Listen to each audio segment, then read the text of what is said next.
Kolonialisme dan imperialisme bangsa Eropa di Indonesia. A. Proses masuk dan perkembangan penjajahan bangsa Eropa. Portugis. Bartolomeus Dias melakukan penjelajahan samudra dan sampai di Tanjung Harapan, Afrika Selatan pada 1488. Penjelajahan lalu diteruskan Vasco da Gama yang sampai di Goa, India pada 1498. Lalu pulang ke Lisboa, Portugal dengan membawa rempah-rempah. Portugis pun semakin gigih dalam mencari sumber rempah-rempah. Untuk itu Portugis melanjutkan ekspedisi ke timur yang dipimpin Alfonso de Albuquerque untuk menguasai Malaka. Ia berhasil menguasai Malaka sebagai pusat perdagangan rempah-rempah di Asia Tenggara pada 10 Agustus 1511. Spanyol. Orang Spanyol yang pertama kali melakukan penjelajahan samudra adalah Christopher Columbus pada 1492. Ia berlayar ke arah barat, melewati Samudra Atlantik, hingga akhirnya tiba di benua Amerika. Saat itu Columbus berpikir kalau dia telah sampai di daerah yang ditujunya, yaitu India. Karena itulah Columbus lalu menamakan penduduk lokal yang ia temui sebagai warga Indian. Penjelajahan berikutnya dilakukan Magalhães dari Spanyol ke barat daya, melintasi Samudra Atlantik sampai di ujung selatan Amerika, kemudian melewati Samudra Pasifik dan mendarat di Filipina pada tahun 1521. Pelayaran Magalhães berpengaruh bagi dunia ilmu pengetahuan karena dirinya berhasil membuktikan bahwa bumi itu bulat. Penjelajahan Magalhães kemudian dilanjutkan Sebastian de Elcano pada 1521. Sebastian de Elcano berhasil berlabuh di Tidore, namun kedatangan mereka dianggap pelanggar perjanjian Tordesillas untuk menyelesaikan permasalahan keduanya. Portugis dan Spanyol melakukan perjanjian Saragossa pada 1529. Belanda. Pada 1596, Cornelis de Houtman berhasil mendarat di Banten. Sikap Belanda yang kurang ramah dan berusaha memonopoli perdagangan di Banten membuat Sultan Banten saat itu marah. Akibatnya, ekspedisi ini terbilang gagal. Sekitar 1598 sampai 1600, pedagang Belanda mulai berdatangan kembali. Kedatangannya kali ini dipimpin Jacob van Eyck. Ia berhasil mendarat di Maluku dan membawa rempah-rempah. Keberhasilan van Eyck menyebabkan semakin banyak pedagang Belanda datang ke Indonesia. Inggris. Masuknya bangsa Inggris ke Indonesia juga bertujuan mencari rempah-rempah. Tokoh penjelajahnya adalah Sir Henry Middleton dan James Cook. Henry Middleton mulai menjelajah di tahun 1604 dari Inggris menyusuri perairan Cabo da Roca, Portugal dan Pulau Kanari. Henry Middleton lanjut menuju perairan Afrika Selatan hingga Samudra Hindia. Ia sampai di Sumatera, lalu menuju Banten di akhir 1604. Ia berlayar ke Ambon 1605, lalu ke Ternate serta Tidore dan mendapat rempah-rempah seperti lada dan cengkeh. Sedangkan James Cook sampai ke Batavia tahun 1770 setelah dari Australia. Perkembangan kekuasaan bangsa Eropa di Indonesia. Di antara bangsa-bangsa tersebut, Belanda merupakan negara yang cukup lama berada di Indonesia, hingga akhirnya mereka membuat perusahaan dagang di Indonesia. Verenigde Oostindische Company atau lebih dikenal dengan VOC merupakan perusahaan dagang tersebut. VOC didirikan pada 20 Maret 1602 oleh Johan van Oldenbarnevelt. Kepemimpinannya dipimpin oleh 17 orang pemegang saham, Heeren 17, yang berkedudukan di Amsterdam. Tujuan pembentukannya adalah 1. Menghindari persaingan sesama pedagang Belanda. 2. Memperkuat Belanda dalam persaingan dengan bangsa Eropa lain. 3. Memonopoli perdagangan rempah-rempah di Indonesia. VOC pun memiliki beberapa kebijakan, yaitu kontingenten, pajak wajib berupa hasil bumi yang langsung dibayarkan ke VOC. 2. Verplicht leverienti, penyerahan wajib hasil bumi dengan harga yang telah ditentukan VOC. Kebijakan ini berlaku di daerah jajahan yang tidak secara langsung dikuasai VOC, misalnya Kesultanan Mataram. 3.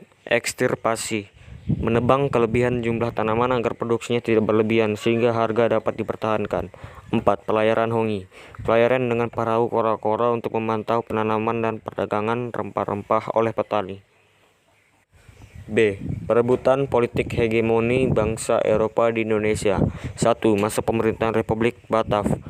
Kerajaan Belanda dipimpin Louis Napoleon yang merupakan adik Napoleon Bonaparte mengangkat Gubernur Jenderal Herman Willem Daendels pada tahun 1808 untuk mempertahankan Pulau Jawa dari serangan Inggris. Tugas lainnya adalah memperbaiki nasib rakyat selaras dengan cita-cita revolusi Prancis. Adapun kebijakan Daendels adalah bidang pertahanan, membangun jalan Anyer Panarukan, mendirikan benteng, membangun pangkalan laut di Merak dan Ujung Kulon. Masa pemerintahan Inggris. Pada 1811, pimpinan Inggris di India, Lord Minto, memerintahkan Thomas Stamford Raffles yang berada di Penang untuk menguasai Pulau Jawa.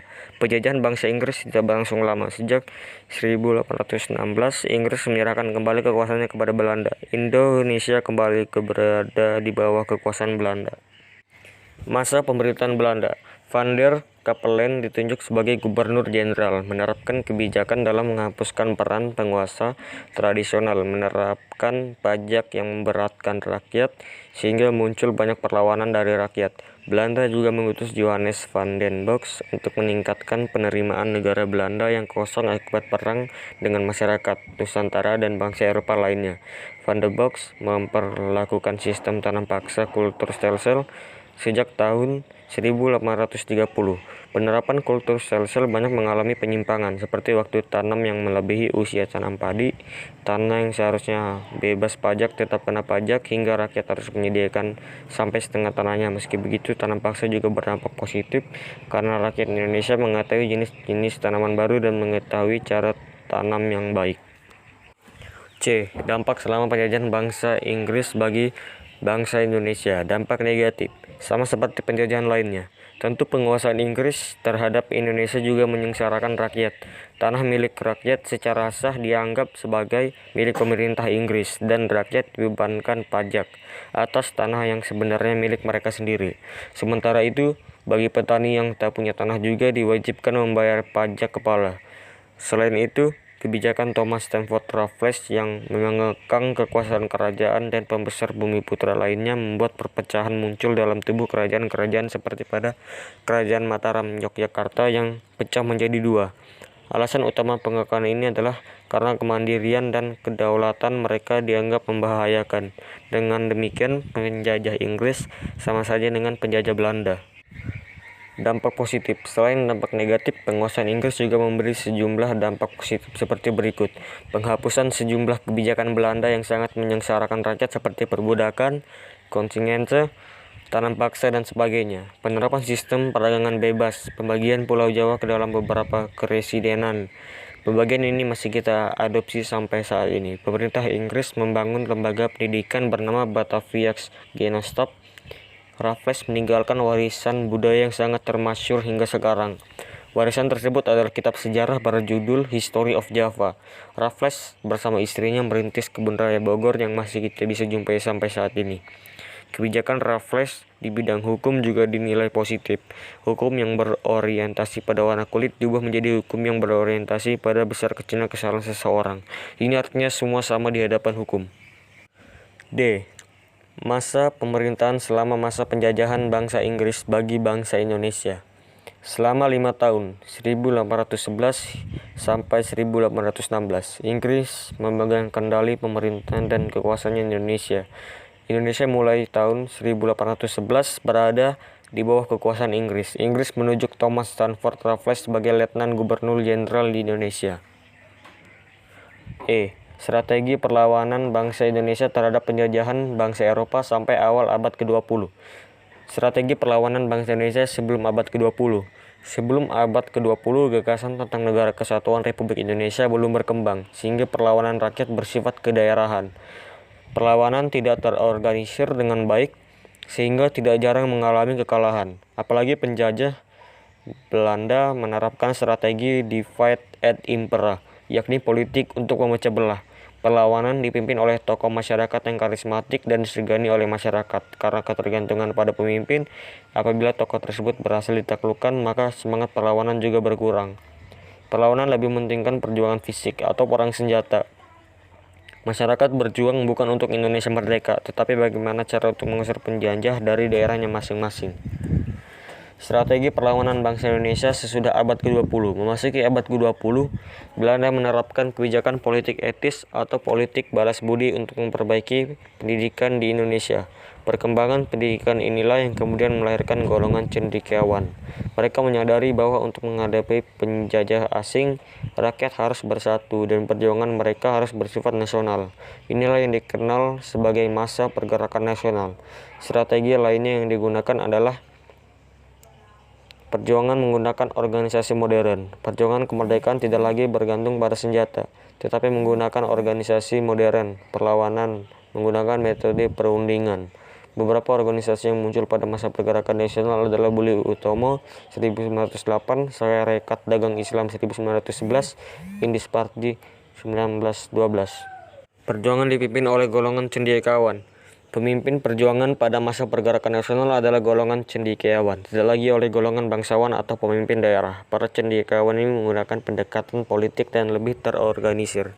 Dampak 2. Dampak setelah penjajahan bangsa Eropa bagi bangsa Indonesia meliputi politik, budaya, sosial, ekonomi, dan pendidikan. Bidang politik. Pada masa pemerintahan kolonial, kekuasaan kerajaan di Nusantara menurun karena adanya intervensi dari pemerintahan kolonial.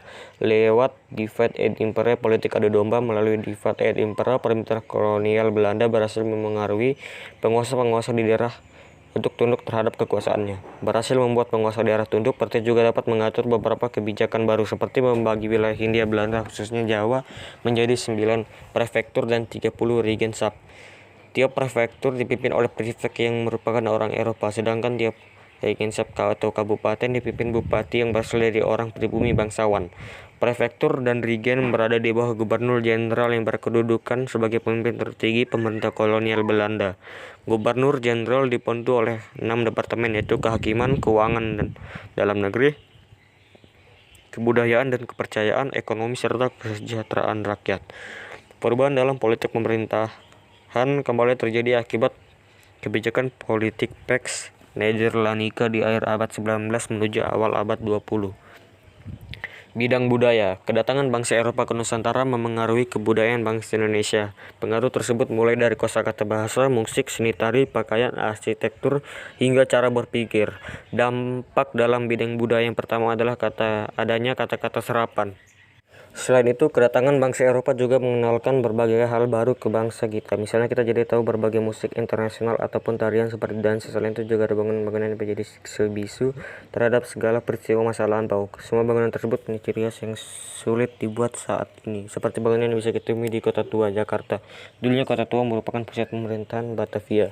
Bidang sosial. Kedatangan bangsa Eropa ke Indonesia membawa dampak dalam bidang sosial ataupun ekonomi. Salah satu dampak dalam bidang sosial adalah munculnya masyarakat yang menganut agama Katolik dan Kristen Protestan.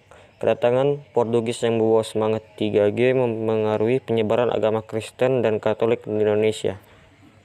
Bidang ekonomi. Dengan datangnya bangsa Eropa, masyarakat Indonesia diperkenalkan pada mata uang di masa Raffles menjalankan kebijakan sistem sewa tanah. Diperkenalkannya uang kertas dan logam mendorong munculnya perbankan modern di Hindia Belanda. Salah satunya adalah De Javases Bank. Bank modern di Hindia Belanda yang muncul pertama kali dan didirikan di Batavia pada tahun 1828. Bidang pendidikan. Masuknya bangsa Eropa ke Nusantara juga membawa pengaruh besar dalam bidang pendidikan. Pendidikan dari Eropa pertama kali masuk ke Nusantara bersamaan dengan masuknya agama Kristen Katolik. Kala itu dibangun sekolah yang mengajarkan ajaran agama Katolik untuk para pribumi dari daerah timur Indonesia di sekitar daerah Maluku. Kesimpulan. Kolonialisme berfokus pada penguasaan suatu wilayah dengan sumber daya alam tertentu untuk dibawa ke negeri asal penjajah. Sementara imperialisme berfokus dalam penguasaan politik dan pemerintahan negara yang lain untuk memiliki pengaruh terhadap negara tersebut.